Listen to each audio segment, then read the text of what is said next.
Someone in my room, yeah. Yeah, you're 204.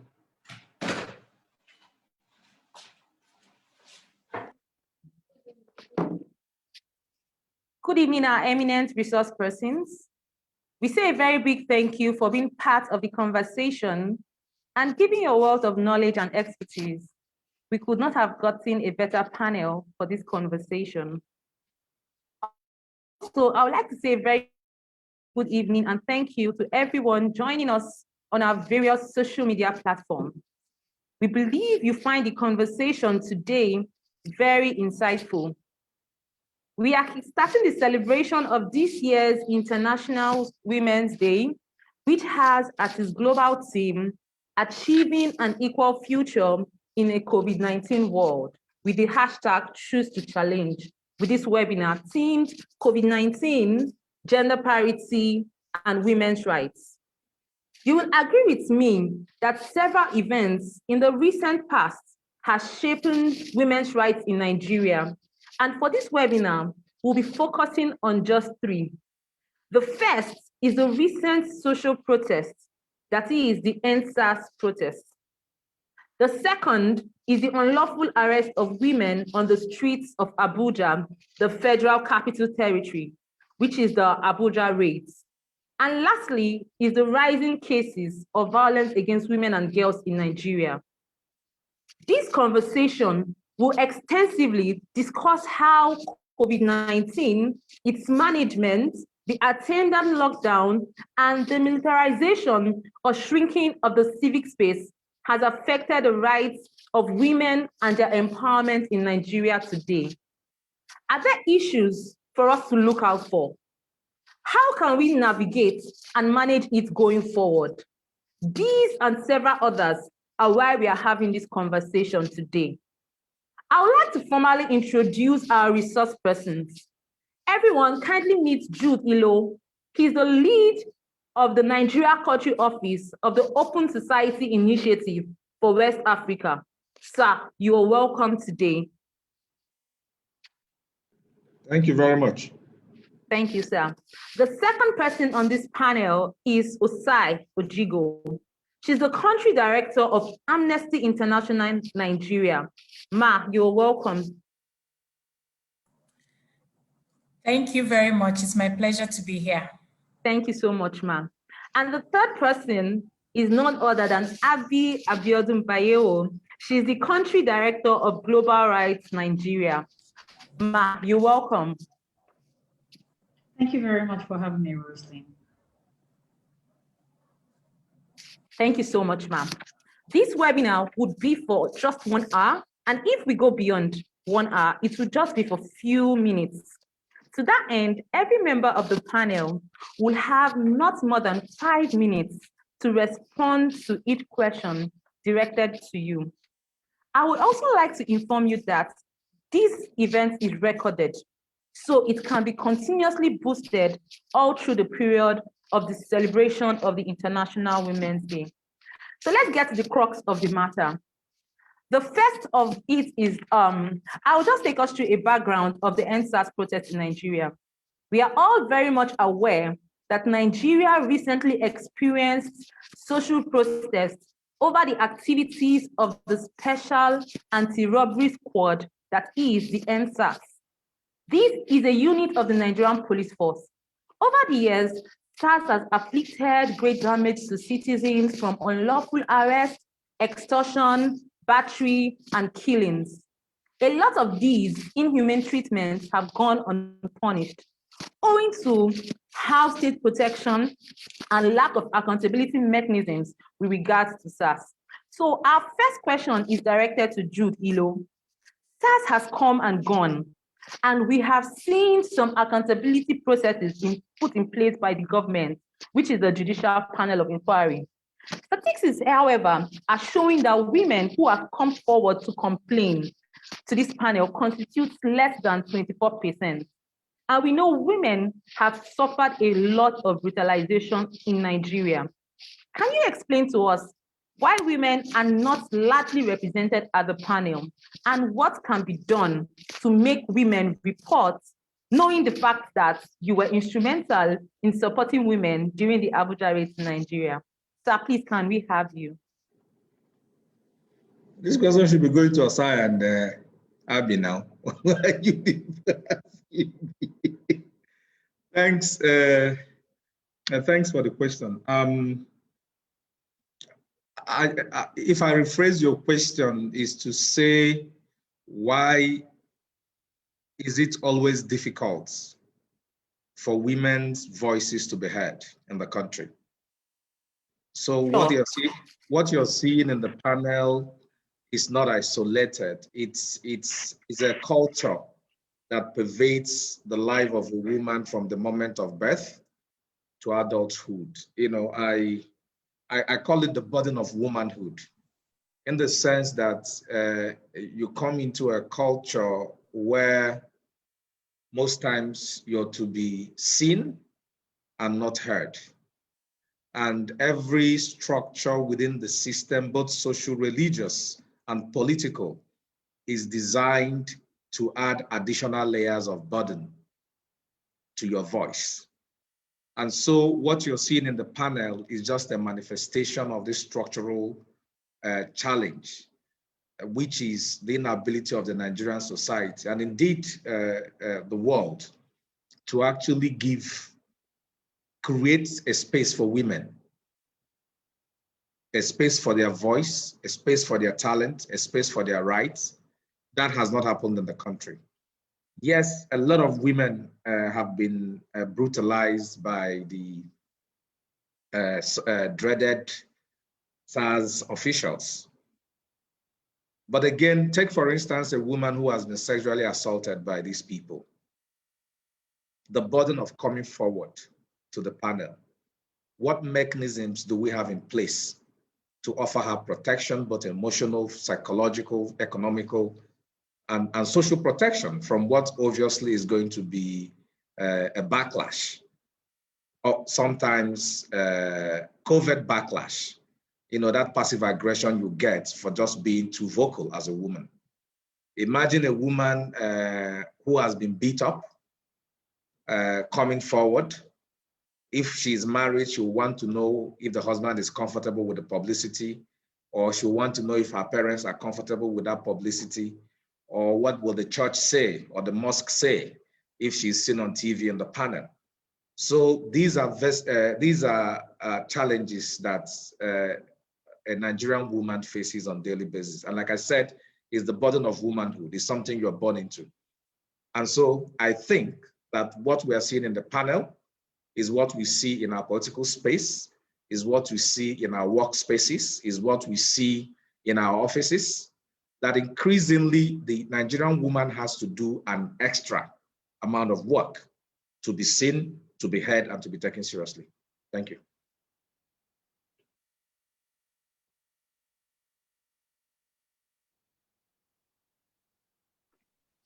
Thank you so much, Jude. This has been rightly said by you. The socio-cultural challenges we women face in Nigeria and across the world, it's something that we actually have to continuously strive via advocacy towards causing a change in this manner. Thank you so much for your response. And I also have this question directed to you. The theme for this year is achieving an equal future in a COVID-19 world. Our experience during COVID-19 showed that a lot of domestic violence happened, ranging from rape and the likes of it. What implication does this have for women's rights and advancements with regard to gender parity? What lessons have we learned for future pandemic with regards to the advancement of women's rights? If a future pandemic occurs, what are we going forward with? Thank you so much. Thanks. As long as we have inequality, as long as we have an environment of undue burden for women, be it pandemic, be it anything, women will always be at the receiving end of the challenges, of the difficulties, and of the pain. We saw what happened during the pandemic. It's still happening. The level of sexual and domestic violence that women experienced within that time We saw also the insensitivity of the Nigerian states, where people who are actually taking care of these women were not seen as essential workers. So that tells you clearly, the mentality of the mainstream powers in the country regarding women. I will just make 3 proposals, and that is drawing from our policy document that talks about the PASS model, which is a holistic system of response to the challenges women face, but with particular reference to domestic and gender-based violence like we saw during the COVID-19 pandemic. So one is that there must be an effective system of prevention. We have to teach our men to do better, and we have to empower our women to be able to protect themselves.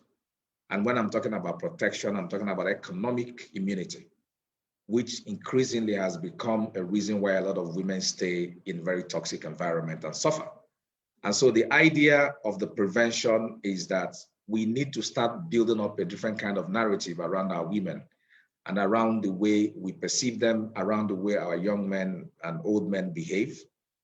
Because if we get the primary suspects of the women tormentors, which is men, to behave properly, that would most likely reduce the number of domestic violence that we see and the many issues women suffer. And the second aspect of the PASS model is the accountability component, which is simply that if somebody for any reason should cause harm to happen to a woman because she is a woman, there must be consequences for that action. Be it a state institution, be it an individual, be it a domestic partner, be it a sibling, there has to be consequences. Because if there are no consequences, we cannot by moral suasion, get rascally and stupid men across the country to behave differently. They need to understand that there are consequences for the action. And the third element of the PASS model is the support element, which is when women survive this horrible experience, what kind of support does the state, what kind of support does society provide to them? Psychosocial support, being able to get free medical care. If why can't a woman that has been battered walk into any hospital in this country and get free medical care? And the state pays for it. Why can't such a woman be able to walk into a place where she can be protected for days? Why can't that a woman be able to access some credit to do something for herself so that she does not rely economically on her abuser? Another component of the support model is that organizations that are working in this area need not just our support, but also our protection. A lot of powerful Nigerians who have abused women not only go against the person they've abused, but against every structure that is put in place to support that person. And so if we can prevent, if we can punish, and if we can support women in this country, not just as once in a while activity, but as an integral component of the machinery of the Nigerian state, then perhaps if there should be another pandemic, our women will come out of it stronger rather than battered. Thank you. Thank you so much, Jude. You touched on all the relevant components, right from the prevention, the accountability, the support, and the protection for human rights defenders. That is very well said. Thank you so much. I believe we'll come back to you shortly. So please, I'll have to proceed to Osai. Several events has happened in Nigeria, especially the unlawful arrest of women in Abuja. The arrest of women in Abuja was based on the fact that they were female sex workers, they were indecently dressed, and were loitering at night. All these are petty offenses that directly target the poor, leads to congestion in prisons, and blatantly offends human rights by being discriminatory in addition to several issues. So our first question goes to us. State of emergency of GBV declared after COVID-19 lockdown showed the extent of lack of state response to the shadow pandemic. What needs to happen now for the situation to improve? Have we learned anything from the treatment of women in the justice system to ensure adequate and effective response to GBV issues? Osai, please, can we have you? Thank you very much. And allow me to also commend Jude for the responses he gave, and also the fact that he has pushed the responsibility back to the state, but most importantly, that there's a role for men in this conversation about combating domestic violence and actually bringing the rates down. More specifically to the issue you raised concerning the Abuja raids that happened, I think the most recent one was around 2019, before the COVID-19 pandemic. It's important for our listeners to know that these raids have been going on for a very long time. In fact, it has been traced to even the late 1990s and the early 2000s that various state agencies, notoriously the Abuja Environmental Protection Board, and in cahoots with security agents, pick women off the streets of Abuja and label them as sex workers. We believe it's a form of moral policing that they claim would help keep the environment safe for everyone.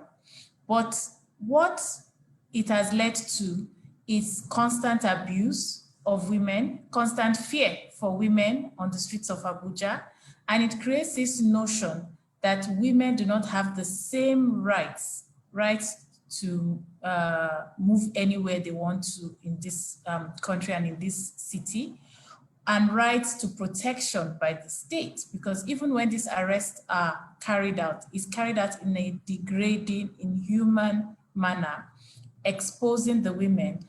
And some of these women have even been exposed and have had really traumatic experiences, tortured, sexual violence, assault on them by these officers who are supposed to be protecting them. More directly to your other questions regarding what have we learned from this and how has this actually exacerbated the situation we now found ourselves when COVID-19 pandemic ensued, was the fact that despite various court judgments at national law condemning these actions, executive orders directing that women should not be harassed, and an ECOWAS court judgment given in 2017 that declared the very act of these raids and picking on women as gender discrimination and constituting torture, and ordering the government of Nigeria to actually pay compensation to victims of gender-based violence perpetrated by its state agents. Despite all of this, we still find a legal system that is non-responsive or very limited in its approach to addressing the concerns that have been raised by women. So you find that when COVID-19 struck and women were now kept at home, kept in spaces that were supposed to be safe, the system was already struggling to respond to them when they could cry out to help or run to the stations or run to the hospitals. They were now at home crying for help. The system could not cope. They could not respond. The responders that could have provided some succor or support were prevented from reaching them or even transporting them from their homes or the places where these incidents occur to safe homes to get access to medical assistance. So you now find that Abuja raids became kind of symbolic in the sense that even though NGOs had come together, residents of Abuja, individual activists had actually campaigned for a change in the way the state responds to these issues, we find that nothing has really moved on. And the pandemic only made it even more visible because then the cases skyrocketed. And so what we really like to see is that the SGBV panel that the National Human Rights Commission established in the wake of the Abuja raids in 2019 should be able to complete its task and to take on board even the various issues that have arisen as a result of the COVID-19 pandemic. While it might not be able to expand its terms of reference now that it had already been established and there are ongoing reviews on, it can use the opportunity to take a holistic view of what is going on in the country. Women have been speaking up, it's just that we've not been listening. And so the mechanisms from the police to the judiciary and even the custodial providers, because now we don't say prisons, we now say that we have a system that should actually provide restorative and custodial services to the public, should be reformed in a way that is gender sensitive to the needs of women. A situation whereby a rape victim has to wait 72 hours to be able to get a rape kit, to be tested, to get access to very crucial medication, which are more effective as soon as you know that you have a victim and can be remedied, needs to be addressed, because otherwise we're just making it more difficult for victims to come out and to be heard. And finally, the stigma that comes as a result of the actions and inactions of government. Abuja raids became a voice because a lot of the women that were arrested felt intimidated by the police. We tend to judge people based on the moral compass in which we live, the religious and cultural compass that determines what a proper woman should be. And because the state agents were labeling these women as sex workers, it became difficult for many of the women to come forward to share their experience because it casts doubts to their dignity or their integrity. That is one. On the other hand, it even made the situation even difficult for sex workers themselves who were already facing an unfair attack by the system. So our legal system needs to be responsive. Most importantly, it needs to realize that it cannot be used as a tool of oppression or harassment or gender discrimination, and that it can and it should provide assistance to all victims who are engaging with the system, regardless of their status, regardless of their class, regardless of where they come from in this country. And that is going to be a positive step to addressing the root causes of gender-based violence in our society. Thank you. Thank you so much, Osai. That was beautifully given. From what you said, we just have a few points that we've got out of it. You spoke about the SGB panel that was established. It should actually complete its tasks and take on other if need be. There should be GBV. There should be campaigns against discrimination, regardless of class, status, and the likes. And we should also have a responsive legal system, which is not slow and which is not torturous. Thank you very much, Osai. We'll be coming back to you shortly. Abby, we'll be coming to you now. And you may well know that the COVID-19 pandemic has brought about significant challenges on gender equality and issues of SRHR in Nigeria. This has threatened the gains we have made so far with regards to women in the country. And the gains also made in achieving the SDGs stands to be at risk and undermined, which also includes the 2030 agenda, sorry. Abby, we know you have done a whole lot of work on issues of communal violence in Nigeria. And we know that persons who suffer most are women, whether in all forms, whether they are being now forced to go into IDP camps, they have to travel miles in search of water when this communal violence occur. In view of the fact that there is a lot of intolerance in the country, how do you think we can pull back from the brink? How can the state come in to mitigate the grave consequences women are exposed to with regard to communal and religious violence? Abby, please, can we have you? Thank you very much again, Rosaline, for inviting me to share my thoughts on these issues. I add my voice to Osai and Jude's voices on the inequity between women and men in society and how this has impacted women negatively.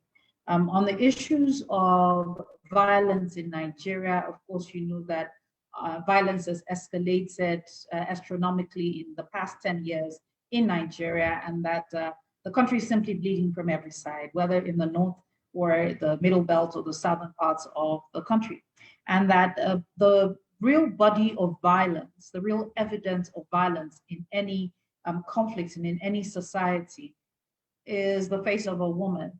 That sexual violence is often used as a tool for subjugating communities and is a well-known tool in warfare, especially in the kind of issues you have across Nigeria. Let's be honest, one of the first ways in which our society has failed women is that we have created very, very weak institutions, and our institutions cannot cater to the issues that Nigeria is confronted with. So when a community is attacked in Nigeria, people first of all have to fend for themselves and try to create IDP camps. You have thousands, hundreds of thousands of undocumented children roaming the country unaccompanied and trying to make a life for themselves. And if you think about children as far back as 2009, 2010, when the Boko Haram crisis started, that started to do that. They've spent 10 years of their lives just navigating the country and trying to make a life for themselves. Nigeria has the most number of out-of-school children in the world, which means that our human development indicators, of course, clearly are bad. Every 10 minutes, a woman dies from childbirth-related complications. And so when then you have a situation where there is conflict and there is violence, the suffering of women are exacerbated even worse than what you normally would have, which is what you have across the country. So I would say that there are no low-hanging fruits in protecting the rights of women or reducing the volume of violence that they're exposed to. Then first to ask that we strengthen state institutions that are the primary duty of government as enshrined in the Constitution in Chapter 14 is the security and welfare of all citizens. And that where government fails in this, government has become illegitimate and can no longer claim to be government. And so I would urge government to concentrate on building strong institutions to ensure that we're developing citizens, especially women. Women are half of the population, and when half of the population is unduly exposed to violence, then no part of the country is safe. Sexual violence in all of the conflicts across the country, whether in banditry, communal attacks, extrajudicial actions of state actors, the brutalization from police forces, that women are inordinately suffer from sexual violence in those instances. And also that when communities are attacked, it's harder for women to run out than it is for men. And so you have even more women in IDP camps because they feel obligated to stay with children more than men do. And so if we must have an equitable country and realizing that COVID has exacerbated everything. For example, we noted that killings right after the lockdowns across the country spiked astronomically, and we had the highest rate in June than for any other month of the country, any other month of the year last year. And so that if government must act, they must act in ensuring that we begin to reduce the inequalities in our society, and not just in conflict, but in everyday life. Things will not get better because there's a conflict. So what you have in times of peace is simply what you have multiplied in conflict.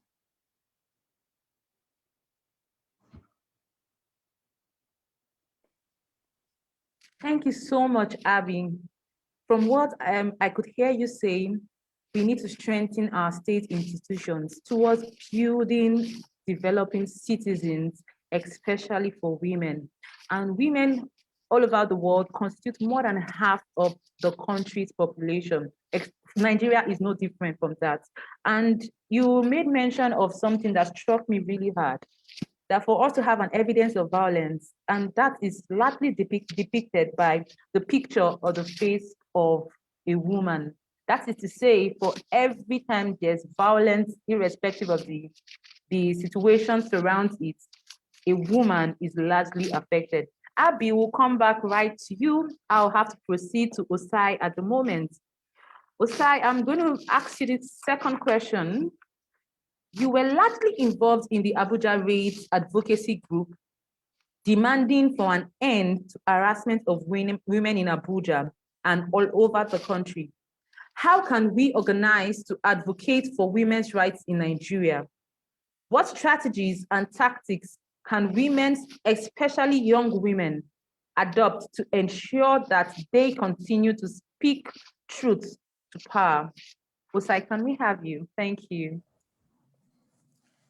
Thanks for your question, Rosaline. Yes, I was part of the Abuja Raids group campaigning for justice and to stop the harassment of women in Abuja and across the country. I think one of the lessons from the organizing of that group and the continued work we've done over the years is that we should be humble enough to mobilize and organize across all levels. So it didn't matter whether you are a big organization, small organization, or you are just an individual activist. As long as you're bringing, what brought us all together was our common anger against what was going on in the country. So that was one.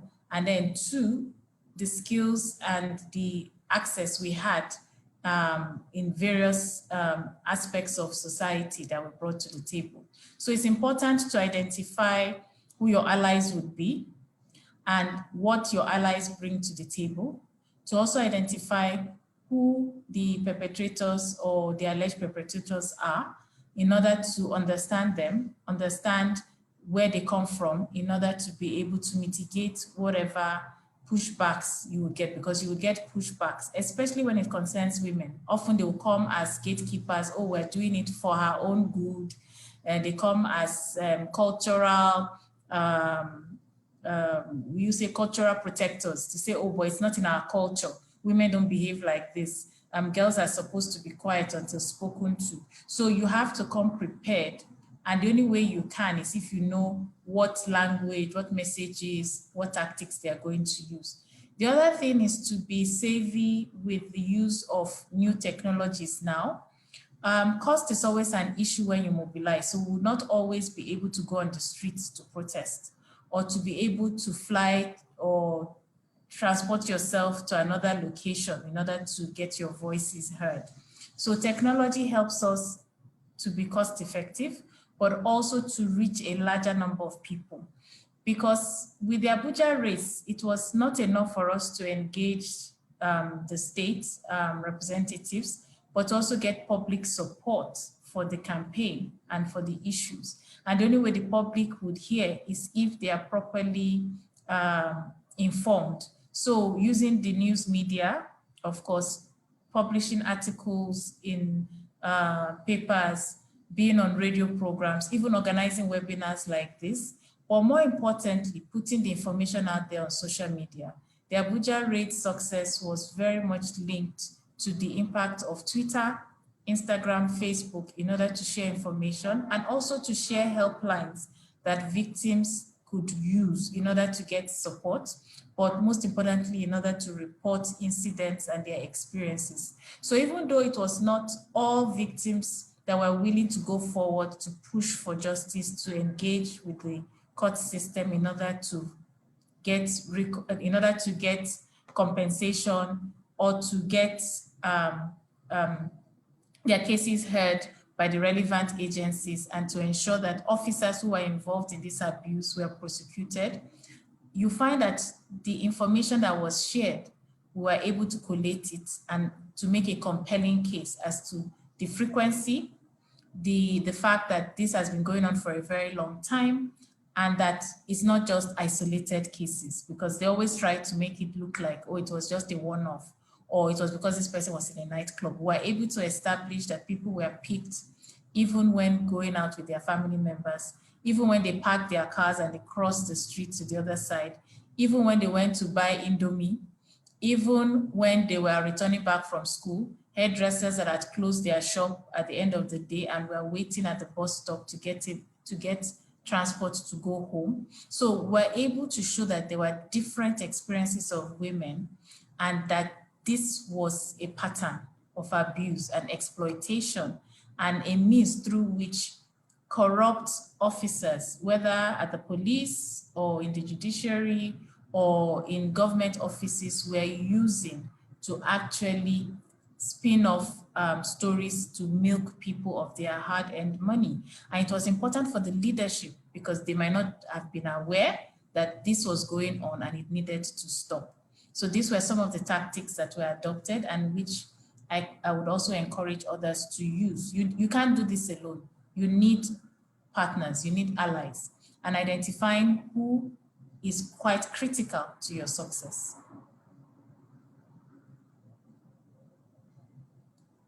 Thank you. Thank you so much, Osai. We took note of some of the strategies you would give for women to adopt. And the first of this is to mobilize both big and small organizations, irrespective of the size or the capacity. I believe everyone is actually trying to provide succor to survivors of violence. And you have rightly put it that we can achieve more when we work together. Another critical and important aspect is for us to identify and know who our allies are and what they bring to the table.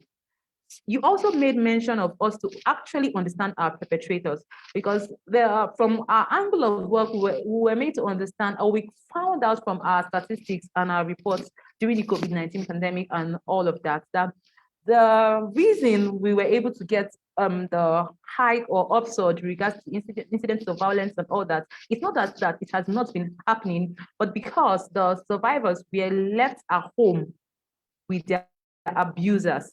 That's the reason why it was largely reported at that particular period. So that is actually very critical. And you also you couldn't have buttressed the fact of us being IT savvy.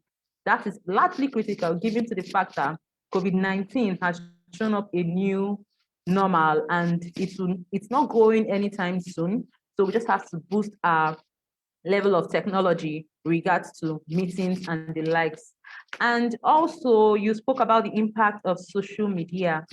We can never underestimate the power of social media. Social media is actually a very strong tool regards to advocacy across the world. Thank you so very much, Osai. Abi, will have to go over to you.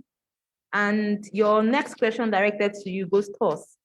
Is there any relationship between COVID-19, gender parity in Nigeria? Are there enough laws, awareness, programs, or implementation of violence against women in Nigeria to aid mitigation? Abi, please, can we have you? Well, thanks again, Rosaline. I think that the first thing to prove that there is a connection is that first thing COVID has done across the world is brought to the fore the gender inequity and also the socioeconomic inequities across the world, that poorer people are poorer and richer people are richer. And also that in places where you had violence, that the spate of violence has increased, particularly sexual and gender-based violence. And the case is no different in Nigeria. Now, just before the pandemic, the first question to ask is, did we even have sufficient laws to deal with the issues of sexual and gender-based violence that we had in Nigeria? My answer is no. We have laws that are, most of which are not commensurate to the issues that we have. And the biggest problem we have in Nigeria is implementing this law. So for example, in the FCT and in a few states across the country, you have the Violence Against Persons Prohibition Act. But one of the biggest questions we should ask ourselves that since the passing of that law in 2015, and here we are in 2021, in the 6 years or near 6 years, or over 5 years, have we been able to implement these laws appropriately? I mentioned earlier that our institutions are weak, and that's been a problem in dealing with socioeconomic problems across the country. It's also been a problem with dealing with crimes across the country. And so because of weak institutions, for example, our police are not adequately equipped to investigate crimes, and more importantly, investigate sexual and gender-based violence crimes. That if, for example, a case of sexual violence, and most of which in our country happens in the homes or at school or the place of work, that it's very difficult to get interventions that are survivor friendly.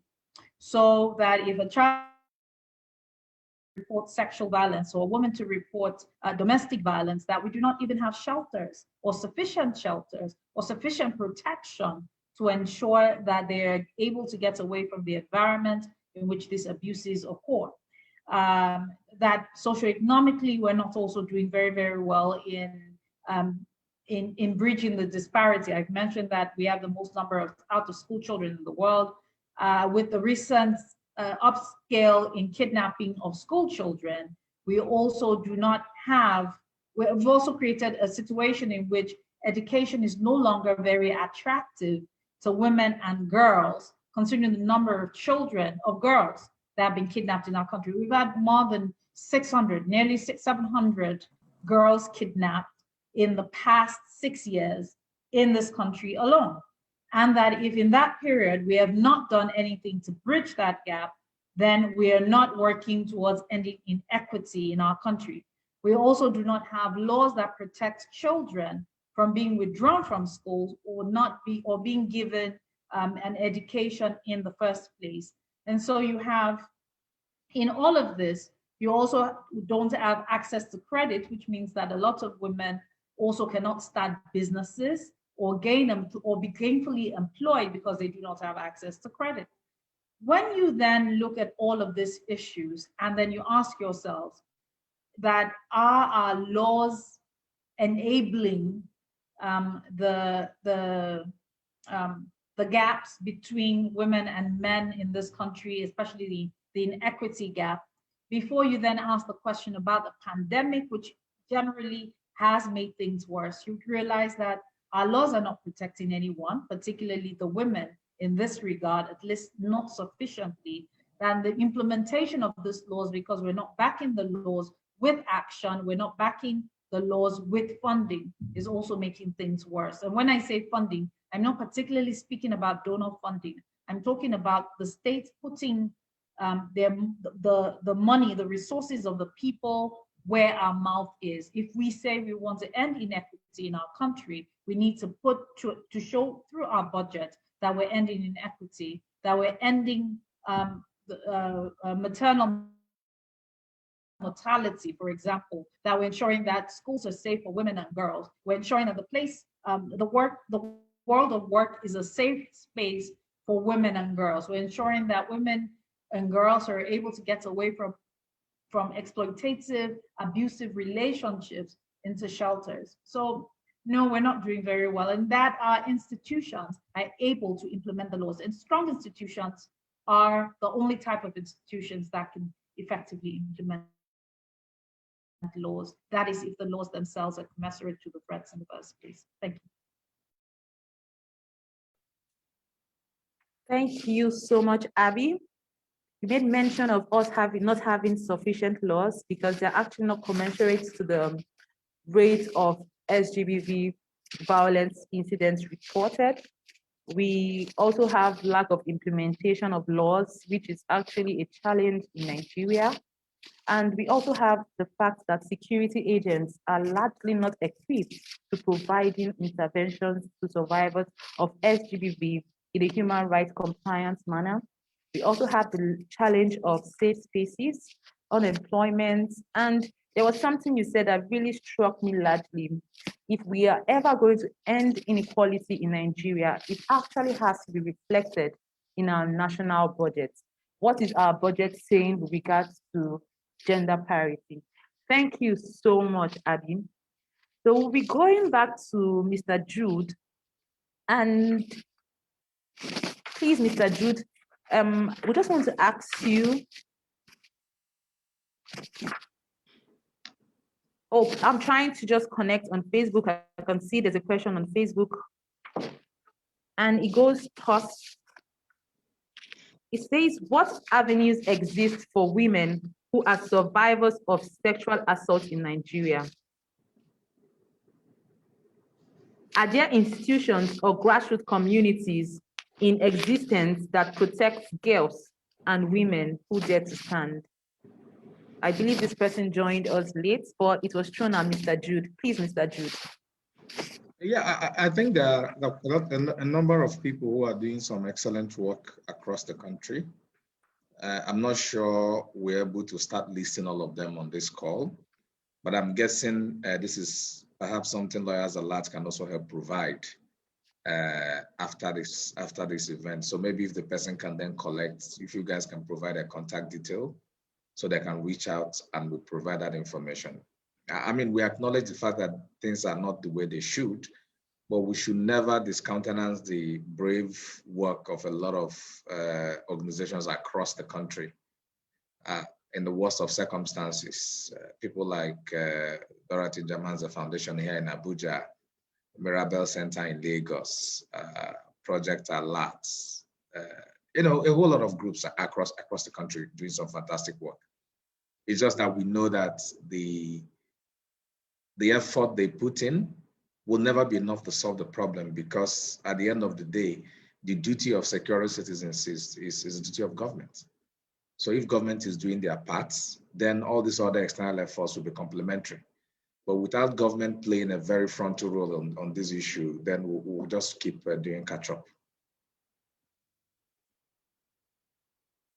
Thank you very much, Mr. Jude. That was rightly put together.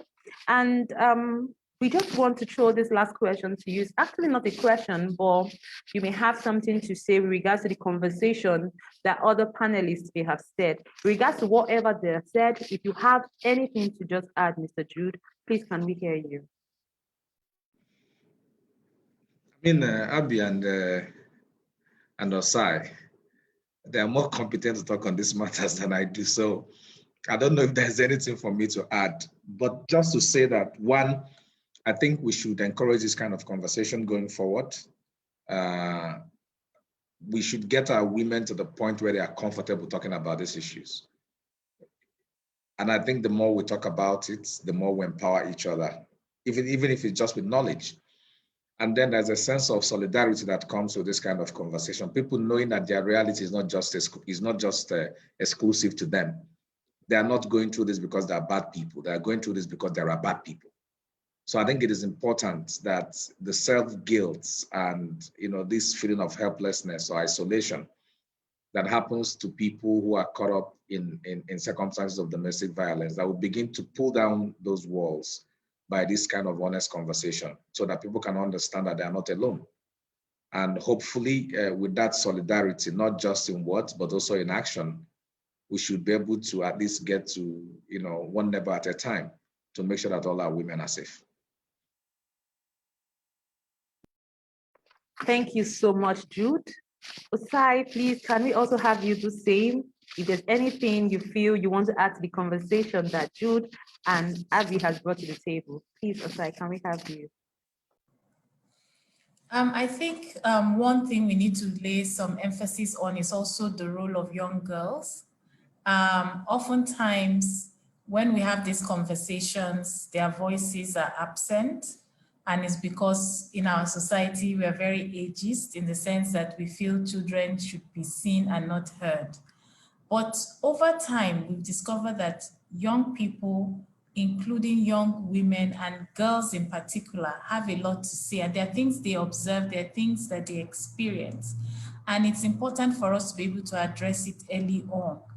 if we want generation equality to happen in our lifetime, then it's important that women and girls are encouraged to speak and not get a backlash as a result of voicing out their concerns.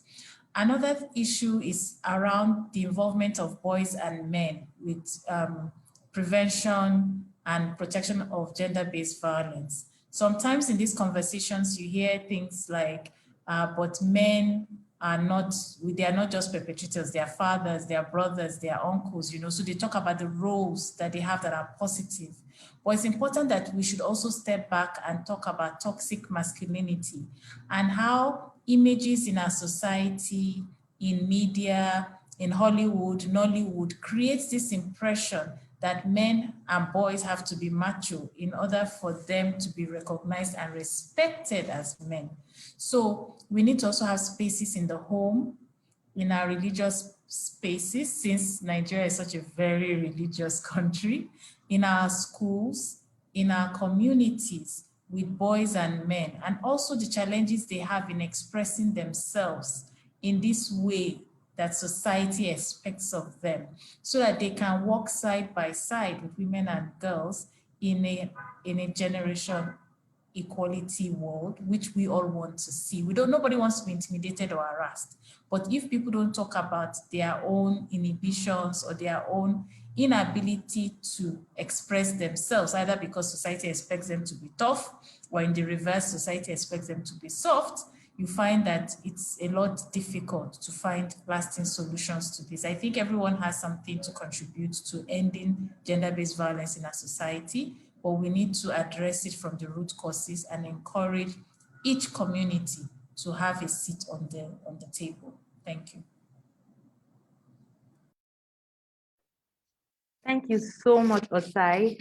You couldn't have said it any better. We actually have to encourage our young girls to speak up, and not just speaking up, we also have to try to address the challenges that comes out of whatever conversation we have. And with regards to masculine toxicity, I think that's something that we all need to continuously advocate and try to speak on, because it's actually critical.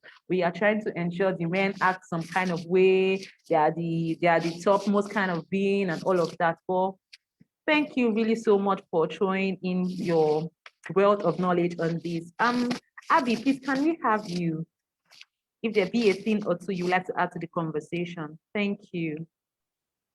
Thanks again, Rosaline. This has been time well spent. I think that it's also very important, like Osai said, that we all take our places and that we leave no person behind in addressing this issue. One of the people we often let go of the most is government itself. Nigeria's biggest problem is not corruption, it's impunity. Corruption is just a branch of impunity. And that as long as we as citizens do not hold government accountable to their constitutional duty of ensuring the welfare and security of all citizens and ensuring that their actions are humane, we'll continue to deal with the issues of inequality, of violence, and of sexual and gender-based violence. For us to have a country that works, it must be a country in which all of its citizens are respected. And it's going to take every single citizen putting their hands to the plow and pushing this forward, demanding accountability, not just of the federal government. We tend to have a very federal government thinking in the way we work. How is your state government dealing with these issues? How is your local government dealing with this issue? Is your local government providing safe spaces? That constitutional duty is not just for the federal government. At the ward level, is your representative, your counselor, is he doing or she doing anything about sexual and gender-based violence?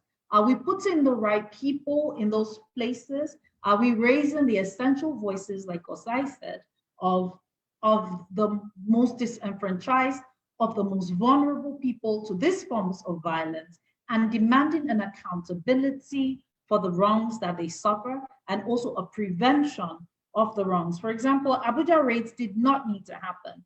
Until today, the officers involved have not been punished. Every day, women are raped and children are kidnapped across communities in this country, and little or nothing is done about it. And we're not calling for accountability. We have governors saying that bandits some bandits are not all bandits are criminals. And we have acts and the engenderment of impunity by government. That will not end till citizens understand what democracy is, and it is just simply demanding accountability of the people that we have entrusted with power to ensure equality. Thank you. Thank you so much, Abby. We will try from henceforth to work closely with our relevant bodies so as to not leave anyone behind. And you also spoke on the issue of governance, not just governance at the federal level, it cuts across the state and the local governments. How are we holding them accountable? And for us to have a country that works, it must be a country that respects its citizens. I think I'll be leaving with that also today. Ladies and gentlemen, you will agree with me that we've had a fantastic 1 hour with our eminent resource persons. I have learned so much today, and I believe you would share same testimony. This is to say a very big thank you to Jude, to Osai, Ojigho, and Abiodun Baiyewu. With everything we have learned today, we can assure you this will serve as a huge resource in the advancement of the rights of women in Nigeria. They are seeds that have been sown, and we will definitely continue the conversation. Once again, we say a very big thank you to even our viewers who are joining on our various live platforms, and we say a happy International Women's Day in advance. Thank you so much, and God bless you. Bye-bye. Thank you so much too. Bye. Bye.